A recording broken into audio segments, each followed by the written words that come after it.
Bonjour, nous sommes en 2019 dans le site de l'Institut Docteur Angélique, dans une série de vidéos consacrées au cours de philosophie politique. Ce sont des vidéos de philosophie réaliste. Et je voudrais aborder dans cette leçon-là la différence qu'il y a entre nation et État. C'est une notion importante à distinguer en philosophie politique au niveau de la structuration justement des communautés nationales. Alors, pour se rendre compte de la différence de ces deux concepts, il faut prendre des exemples. On part toujours de l'expérience en philosophie, et je crois que le meilleur exemple pour ce sujet-là, c'est de regarder ce qui s'est passé pour la France. Mais avant, il faut donner une définition. Une nation, en fait, c'est une communauté de destin. Ça veut dire que ça ne touche pas simplement à des échanges commerciaux, des choses secondaires. Ça touche à des choses essentielles qui structurent l'être humain. Ça veut dire quoi? Eh bien, par exemple, une communauté de destin portant sur une histoire commune, portant sur des aspects de la culture qui sont en commun, portant parfois, ça va jusque-là, sur une langue qui est en commun. En fait, c'est un peuple unifié, un peuple où les gens se reconnaissent les uns les autres comme étant semblables. C'est ça qui fait une nation. Il faut reconnaître que c'est lié à quelque chose qui est présent dans l'être humain, une sorte d'instinct grégaire, quelque chose comme ça, qui nous vient peut-être de notre animalité, mais qui fait qu'on considère comme étant de notre, de notre groupe humain, quelqu'un qui a des choses comme cela, qui sont fondamentalement semblables. Alors il suffit, je disais, de regarder la France pour s'en rendre compte. En fait, la France, au point de départ, eh bien, elle est composée de nations diverses. Par exemple, à l'époque de Clovis, on peut dire qu'il y a d'un côté les Gallo-Romains, ça veut dire des Gaulois, certains dans les campagnes d'ailleurs continuent de parler le gallo, mais d'autres qui sont latinisés, parce que l'Empire romain, quelques siècles avant, a été conquis par l'Empire romain, les générations ont passé et finalement la langue latine s'est imposée. Arrive le peuple franc qui est un peuple germanique, et ce peuple franc, eh bien, par ses élites, il est peu nombreux, mais parce que le peuple qui habite sur la Gaule est peu combatif, il prend le dessus, il impose sa structuration, il impose donc sa constitution, son état, sa façon de gérer les choses. Il l'impose donc à des habitants qui ne sont pas forcément totalement unifiés, qui ont fait partie de l'Empire romain.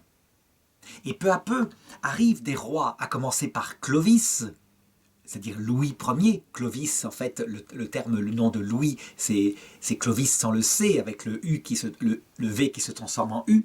Donc Louis Ier et ses descendants, qui vont unifier peu à peu la France et en faire une nation.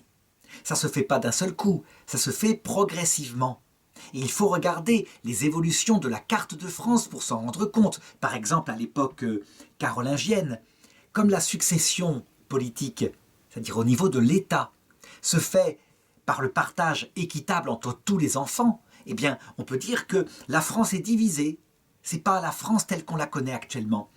C'est quand va apparaître, la loi salique. Ça veut dire le fait que l'héritage vient au fils aîné et au fils uniquement, eh bien, que la France va peu à peu unifier son territoire, sans encore unifier sa langue.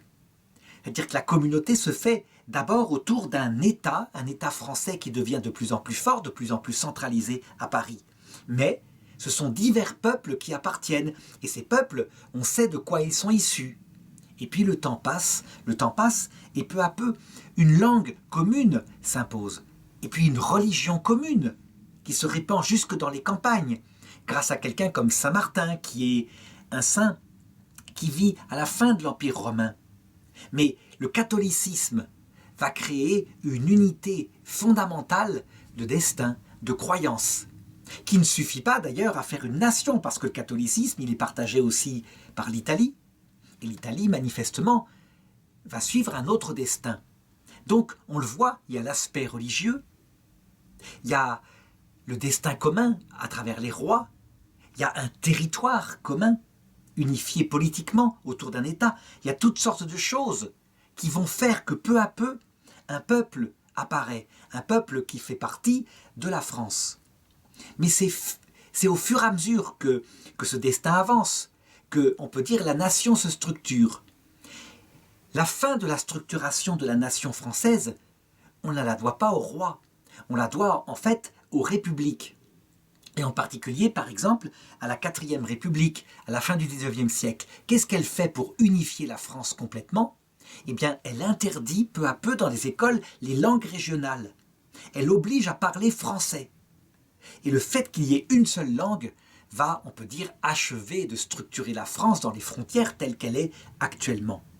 Évidemment, tout ça va passer par le terreau sanglant de la Première Guerre mondiale, de la Seconde Guerre mondiale, où les gens vont se retrouver et vont constater qu'ils font véritablement un seul peuple.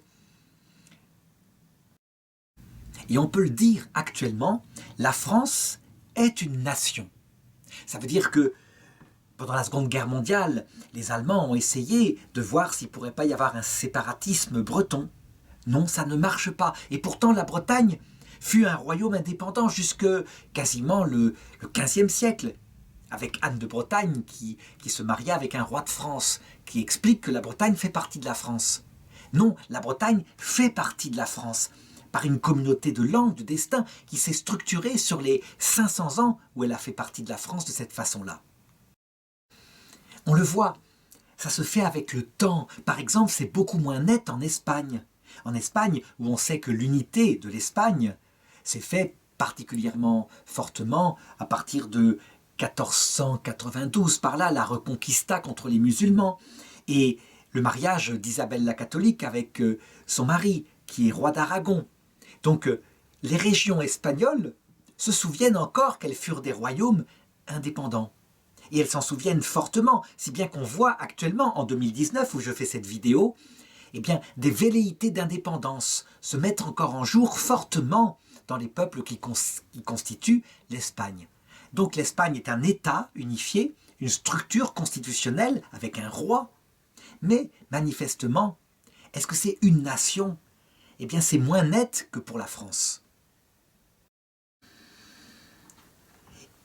Il faut bien considérer cette notion de nation.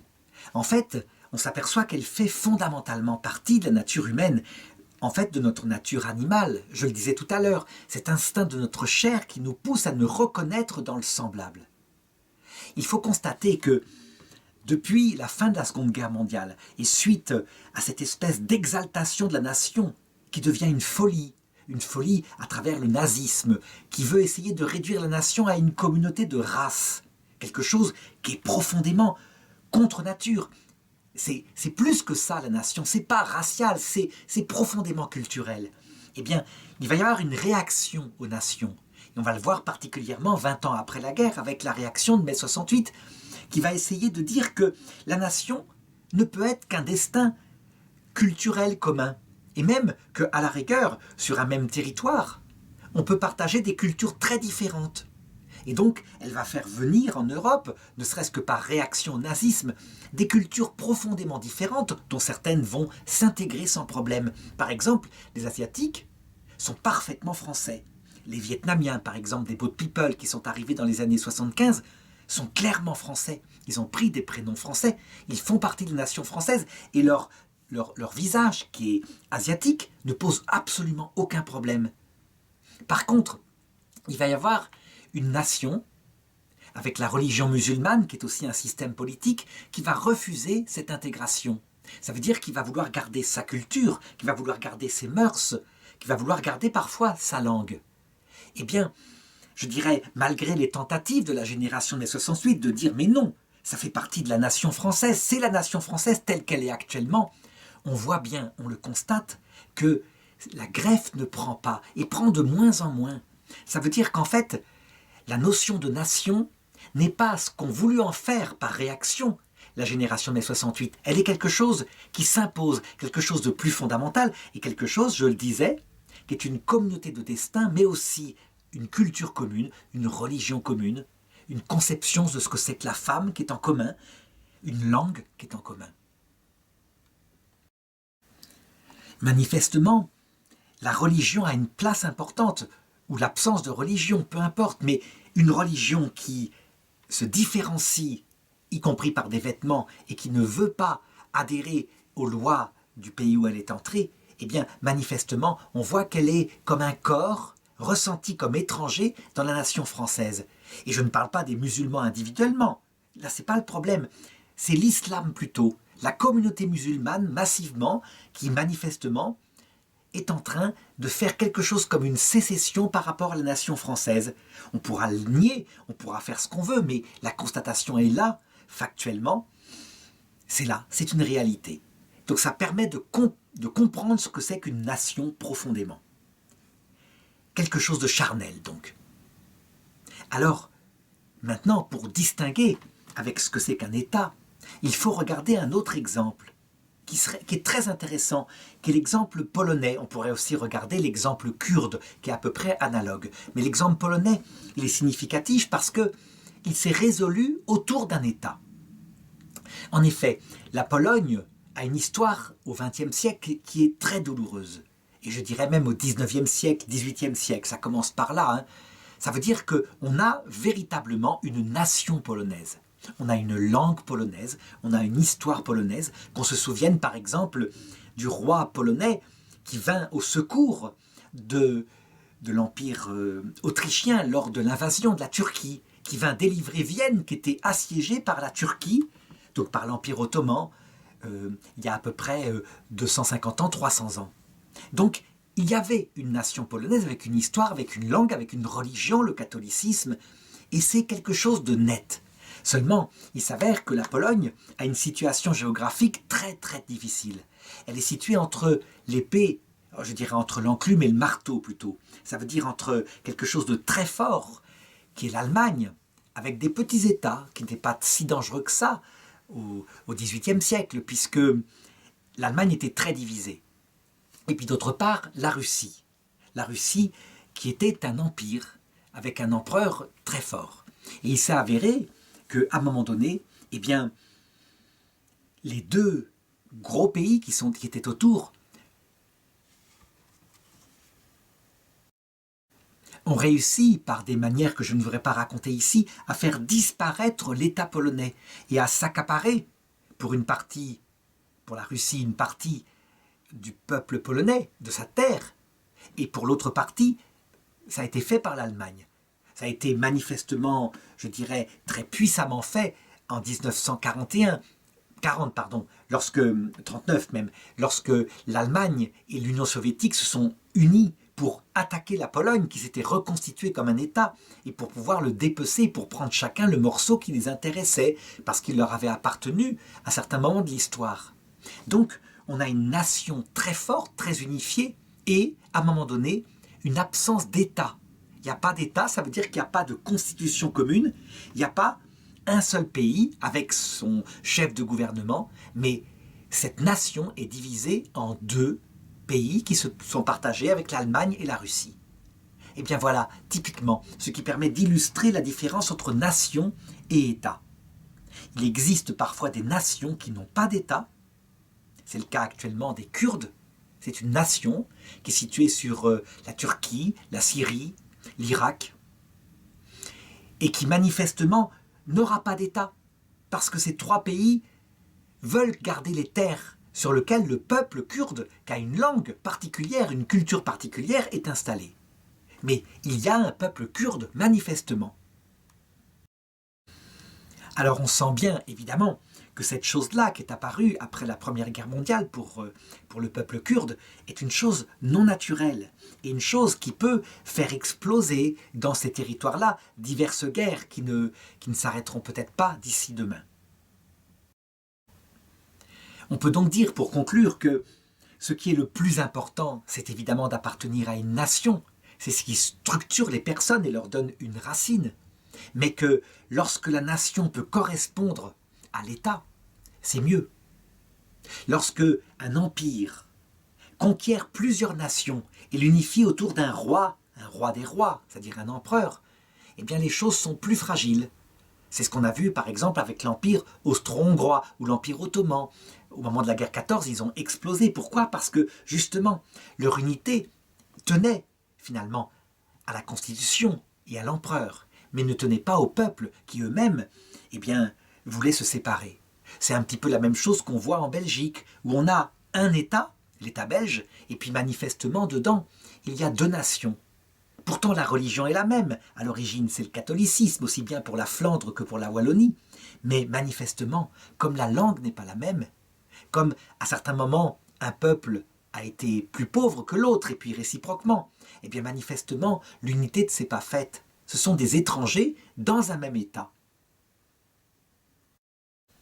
Et donc la Belgique est un État extrêmement fragile, qui trouve une unité symbolique par un roi dont la dignité, dont le gouvernement et la personne, je dirais, marche, fonctionne et réussit tout de même à garder l'unité. Mais il suffirait qu'arrive un mauvais roi, un roi honteux, comme par exemple le roi qui régna pendant la Seconde Guerre mondiale, et la Belgique pourrait elle-même éclater en deux nations avec leur propre gouvernement.